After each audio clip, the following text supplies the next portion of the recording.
कहानी की शुरुआत में हम हेनरी नाम के एक हद से ज्यादा सीधे आदमी को देखते हैं जो एक टोल टैक्स बूथ पर अपनी नाइट शिफ्ट कर रहा था। उसके चेहरे से ऐसा लग रहा था मानो उसकी जिंदगी पूरी तरह से बेरंग चल रही हो। सुबह जब वो घर पहुंचा तो उसकी बीवी ने भी यही कहा कि अब तुम मुझसे प्यार नहीं करते ना, मुझे याद है जब तुम करते थे, सब कुछ बहुत अलग था। उनकी बातचीत चल ही रही थी कि तभी किसी ने बाहर से जोर से दरवाजा खटखटाया। जब हेनरी ने दरवाजा खोला तो दरवाजे पर उसका दोस्त एडी खड़ा था। उसके साथ ही जो नाम का एक आदमी भी था जिसकी हालत बहुत खराब लग रही है, जो बार बार उल्टियां करने लगा। डेबी एक नर्स है तो वो जो की मदद करने के लिए उसे अंदर ले आई। तभी एडी ने हेनरी से कहा कि भाई आज इसकी बास्केटबॉल टीम का मैच है, इसकी जगह तू खेल ले क्योंकि ये ऐसी हालत में तो नहीं खेल पाएगा। हेनरी ने मना करने की कोशिश तो की लेकिन एडी उसे अपने साथ जर्सी पहना कर ले ही गया। हेनरी ने पूछा कि गेम कहाँ खेली जाएगी। एडी ने कहा ज्यादा दूर नहीं है यहाँ से, बस 15 मिनट लगेंगे। तभी एडी ने गाड़ी रोकने को कहा और ये कहकर चला गया कि हम बस थोड़ी देर में वापस आ जाएंगे,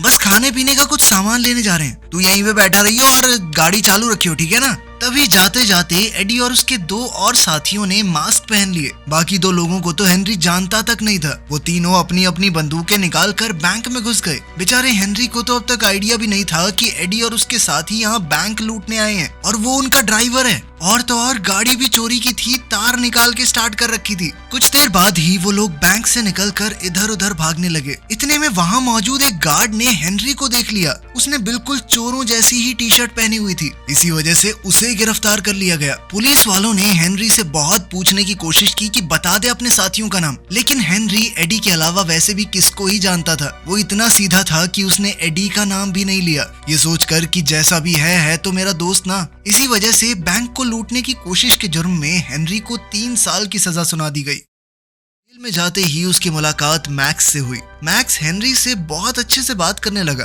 अगले दिन नाश्ता करते वक्त मैक्स ने हेनरी से कहा कि यहाँ हर कैदी के कभी कुछ सपने हुआ करते थे, लेकिन फिर उनकी जिंदगी में कोई ना कोई अनहोनी हो गई और फिर यहाँ पहुँच गए। तुम्हारा सपना क्या है? हेनरी ने जवाब दिया कि मेरा कोई सपना नहीं है। ये सुनते हुए मैक्स ने कहा कि कोई भी सपना ना देखना तो सबसे बड़ा जुर्म है, तो बताओ क्या है तुम्हारा सपना? हेनरी ने फिर से वही जवाब दिया तो मैक्स ने कहा कि ऐसी जिंदगी का क्या फायदा जिसका कोई सपना ही ना हो। इसी तरह 6 महीने बीत गए। डेबी हेनरी से जेल में मिलने आई और कहा कि मुझे तुम्हें कुछ जरूरी बात बतानी है। डेबी ने उसे बताया कि मुझे किसी से प्यार हो गया है, लेकिन हेनरी ने बड़ा दिल रखते हुए कहा कि कोई बात नहीं, मैं बस यही चाहता हूँ कि तुम खुश रहो, अगर मेरे साथ नहीं रह सकती तो किसी और के साथ ही सही। उधर मैक्स को अब जेल ही अपने घर जैसी लगती थी। सभी कैदी आपस में बातचीत करने लगे कि जब पिछली बार तुझे एक पैरोल ऑफिसर ने पूछा था कि अगर हम मैक्स तुम्हें बाहर निकाल दें तो तुम हमारे लिए क्या करोगे, तो तूने क्या जवाब दिया था मैक्स? जिस पर मैक्स ने जवाब दिया कि मैं तुम्हारे घर में घुसकर तुम्हारे कुत्ते को मार दूंगा, तुम्हारे घर को आग लगा दूंगा और वहाँ रहने वाली हर जिंदा चीज की जुबान काट लूंगा मैं। फिर बाद में हेनरी से पूछा गया कि तुम्हारा रिव्यू कब है, जिस पर हेनरी ने जवाब दिया अगले महीने। तभी एक कैदी ने कहा कि सबको यकीन है कि हेनरी शरीफ है। हेनरी ने भी कहा कि मैंने कोई गुनाह नहीं किया। इस पर मैक्स ने उससे कहा कि तुमने जेल में समय बिताया है तो तुम चाहे कुछ भी कहते रहो, बाहर सबको ऐसा ही लगेगा कि तुमने कोई तो जुर्म किया है। खैर जल्द ही हेनरी को जेल से छुट्टी मिल गई और सबसे पहले डेबी से मिलने गया, मगर जब जो ने दरवाजा खोला तो वो ये देखकर हैरान रह गया और तो और डेबी के पेट में उसका बच्चा भी था। ये सब देखकर हेनरी मन ही मन सोचने लगा कि कैसे उसकी जिंदगी एकदम बदल गई। डेबी ने हेनरी को उसका पूरा सामान दिखाया और उससे पूछा कि अब तुम आगे क्या करने वाले हो। हेनरी ने कोई जवाब नहीं दिया और तभी जो वहां आया उसने हेनरी को एक बिजनेस का ऑफर दिया और कहा कि कोर्ट में मेरा नाम ना लेने के लिए शुक्रिया। मगर हेनरी ने कहा कि मैं तो तेरा नाम जानता ही नहीं और वहां से चुपचाप चला गया।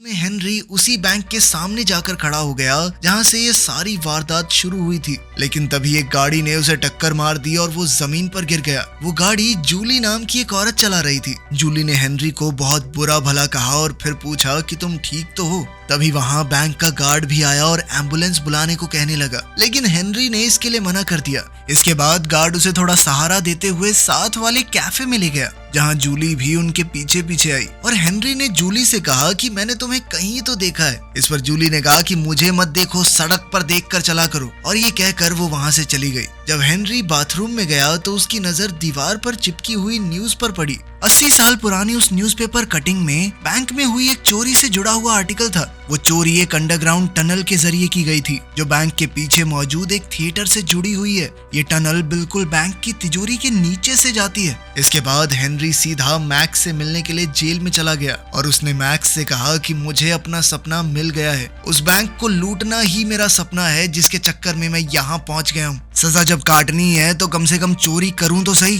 मैक्स को कुछ समझ नहीं आया तो हेनरी ने कहा कि क्या तुम बैंक लूटने में मेरा साथ दोगे। मैक्स ने उससे पूछा तेरे पास कोई प्लान है भी कि ऐसे ही हवा में चला हुआ है तू, जिस पर हेनरी ने कहा कि तुम चिंता मत करो, एकदम टॉप क्लास प्लान है मेरे पास। ये सब होने के बाद हेनरी थिएटर में चला गया और वहीं जूली भी अपने नाटक की रिहर्सल कर रही थी। जूली को नाटक करते समय उसका डायरेक्टर काफी डांटने लगा और कहने लगा कि तुमसे नहीं हो पाएगा ये सब, जिसके बाद जूली गुस्से में कॉफी पीने चली गई। जाते जाते उसने हेनरी से कहा कि कहीं तुम मेरा पीछा तो नहीं कर रहे। हेनरी ने मना कर दिया और उसके पीछे कॉफी शॉप तक चला गया। वहाँ कॉफी पीते पीते हेनरी जूलिया की एक्टिंग की तारीफ करने लगा। तभी जूली ने हेनरी से कहा कि उस एक्सीडेंट की कंप्लेंट ना करने के लिए थैंक्स। और दूसरी तरफ जेल में मैक्स ने भी पैरोल अप्लाई कर दिया। कुछ सवाल पूछे जाने के बाद उसे भी छुट्टी दे दी गई। हेनरी ने मैक्स को पहले ही समझा दिया था कि ऑफिसर्स के सामने कैसे पेश आना है। जब हेनरी उसे जेल के बाहर लेने आया तो मैक्स उससे पूछने लगा कि तुम्हारी गाड़ी कहाँ है। हेनरी ने कहा कि मेरे पास गाड़ी नहीं है। दरअसल हेनरी पैदल ही मैक्स को लेने आ गया था।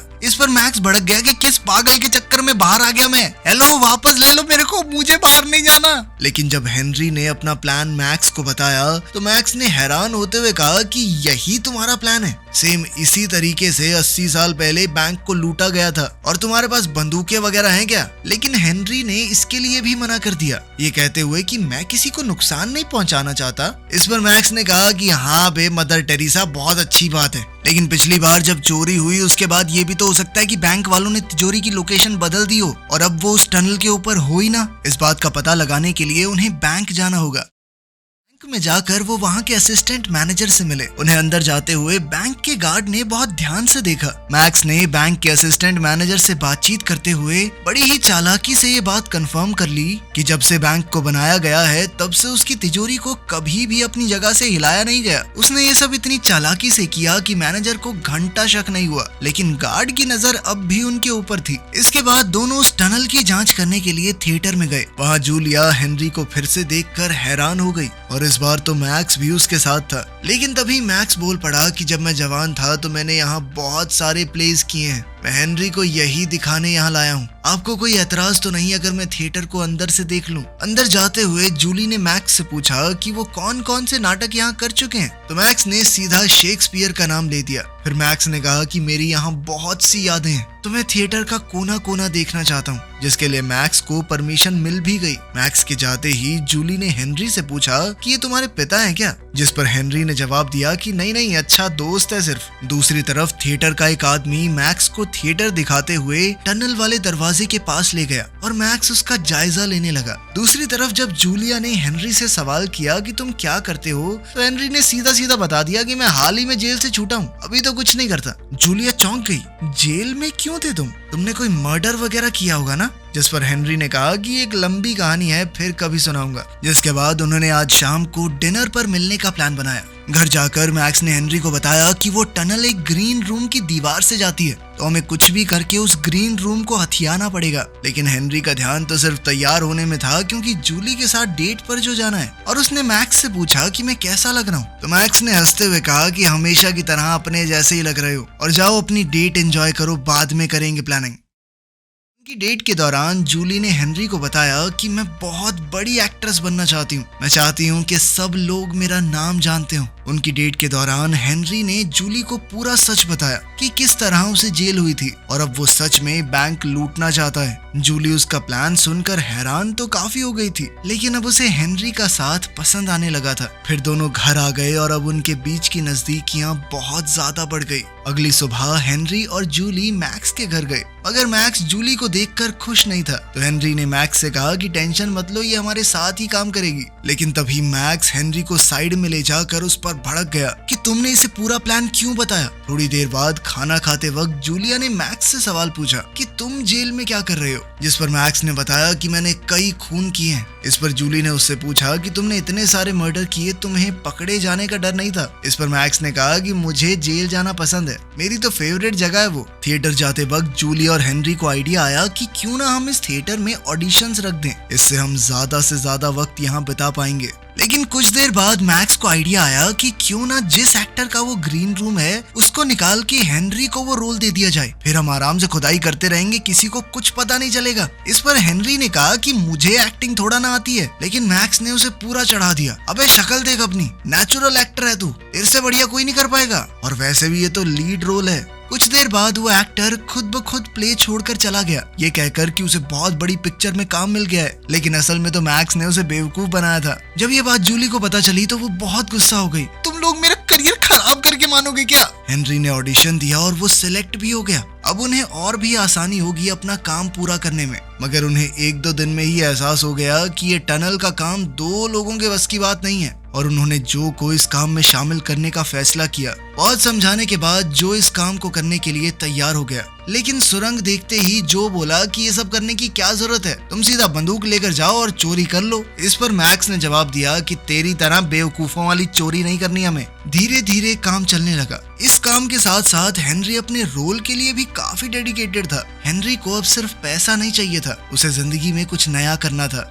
एक रात जब वो अपना काम करके घर जा रहे थे तो उस बैंक वाले गार्ड ने उन्हें रोक लिया जिसने हेनरी को गिरफ्तार किया था। पुलिस वाले ने कहा कि तुम वही हो ना जो बैंक लूटने वालों के साथ था, और अब भी मैंने तुम्हें बैंक के पीछे से कई बार थिएटर जाते हुए देखा है, मैं इस बार कोई गड़बड़ नहीं होने दूंगा। हेनरी ने पुलिस वाले को अपने साथ चलने को कहा और फिर गाड़ी को एक शांत जगह पर ले गया। हेनरी ने उससे पूछा कि तुम चाहते क्या हो, तो फ्रैंक ने बताया कि हर महीने एक बार एक ट्रक हमारे साथी पार्टनर बैंक्स में जाता है, सारी करेंसी को लेकर एक जगह इकट्ठा करता है। इस बैंक की तिजोरी में उस वक्त 100 करोड़ से भी ज्यादा रुपए रखे होते हैं। कोई बेवकूफ ही होगा जो बैंक को किसी और समय लूटने की कोशिश करेगा। मैं अंदर से तुम्हारा आदमी बनकर अलार्म सिस्टम में तुम्हारी मदद कर सकता हूँ। अगले दिन थिएटर में जूली के रोने वाले सीन के दौरान डायरेक्टर ने उससे कहा कि तुमने कभी किसी से प्यार नहीं किया ना, दिल नहीं टूटा तेरा कभी, यही तेरी दिक्कत है। बिना इस फीलिंग के तुम कभी एक महान एक्ट्रेस नहीं बन पाओगी। फिर 5 मिनट का ब्रेक हो गया। जूली बाथरूम में जाकर रोने लगी।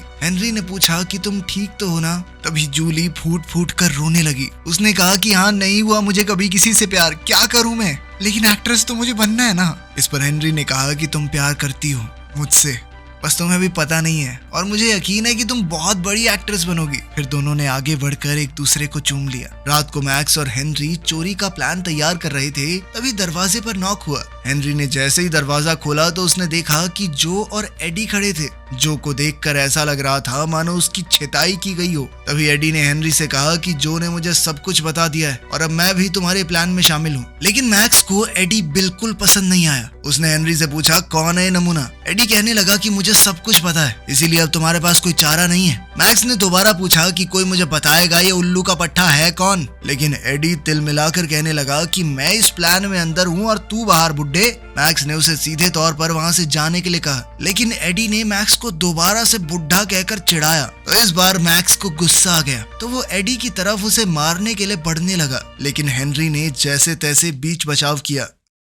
अगले दिन मैक्स और हेनरी थिएटर गए तो उन्हें पता चला कि उनका शो बस कुछ ही दिन में हो जाएगा, और इस बात से वो दोनों परेशान हो गए। हेनरी ने कहा कि मुझे नहीं लगता कि अब हम चोरी कर पाएंगे। दरअसल वो भी अब जूली से प्यार करने लगा था। चोरी करके उन्हें यहाँ से भागना पड़ेगा, लेकिन अब वो जूली से दूर नहीं जाना चाहता। तभी मैक्स ने हेनरी को पकड़कर कहा कि तुमने मुझे जेल से बाहर बुलाया अपनी मदद करने के लिए, और अब तुम इस काम से मना कर रहे हो। मैंने अपनी सारी जिंदगी बस बातें करके निकाली है। मैं बहुत दिनों से जेल में बंद था, अब मैं बाहर आया हूँ तो कोई कांड तो करके जाऊंगा। रात के वक्त हेनरी और जूली एक दूसरे से मिले। हेनरी ने जूली को बताया कि हमें शो के पहले दिन ही बैंक को लूटना होगा और फिर मैं यहाँ से भागकर कैलिफोर्निया चला जाऊंगा। तुम्हें भी हॉलीवुड में काम करना ही है, तुम वहाँ मिलोगी ना मुझसे? मगर ये सुनते ही जूली का गुस्सा फूट पड़ा। उसने कहा कि अगर जाना ही था तो मुझे प्यार पर यकीन क्यों दिलाया? तुमने सिर्फ थिएटर में घुसने के लिए मेरा इस्तेमाल किया है। कहीं नहीं मिलने वाली मैं तुमसे। मेरी गलती है कि एक चोर से प्यार कर बैठी। देखते ही देखते शो का दिन आ गया और बैंक लूट लूटने का भी।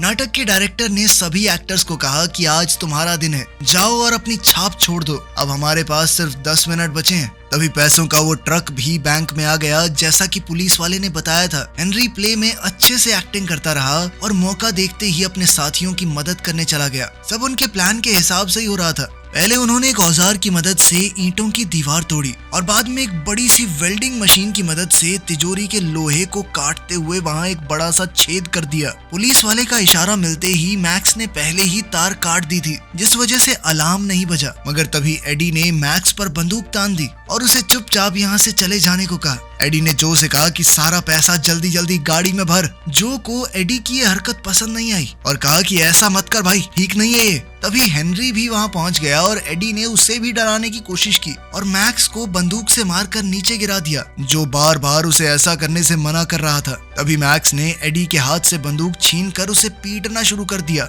इस सब के दौरान गोली चल गई जो हेनरी की टांग को छूते हुए चली गई। उधर थिएटर में हेनरी का सीन आने वाला था तो जल्दी से जैसे तैसे थोड़ा लंगड़ाते हुए अपना सीन करने निकल गया। ऊपर एडी को बढ़िया तरीके से पीटने के बाद मैक्स ने उसके हाथ, पांव और मुंह बांध दिए और थोड़ी देर बाद हेनरी, मैक्स और जो सारा पैसा लेकर वहां से रफू चक्कर हो गए। हेनरी अचानक से गाड़ी रोकने को कहने लगा। जो और मैक्स को समझ नहीं आया कि वो ऐसा क्यों कर रहा है। उन्होंने गाड़ी रोक भी दी। हेनरी ने उन्हें ये कहकर भाग जाने को कहा कि मैं तुम्हें बाद में मिलूंगा। जब जो ने मैक्स से पूछा कि ये कहाँ गया है तो मैक्स ने जवाब दिया कि भाड़ में जाने दो इसे, तुम बस गाड़ी चलाओ। हेनरी भागते हुए वापस थिएटर में पहुंचा। जूलिया स्टेज पर एक्टिंग कर रही थी। तभी हेनरी थोड़ा लंगड़ाते हुए जल्दी से स्टेज पर चढ़ गया। उसने जूलिया से कहा कि मैं तुमसे दूर नहीं जा सकता, मैं तुमसे सच में प्यार करता हूँ और तुम्हारे बिना नहीं रह पाऊंगा। उधर नाटक में भी ऐसा ही कुछ चल रहा था तो ऑडियंस को लगा कि वाह, ये लोग तो कुछ अलग कर रहे हैं, क्या सीन है। और वो सभी लोग जूलिया के हाँ बोलने का वेट करने लगे।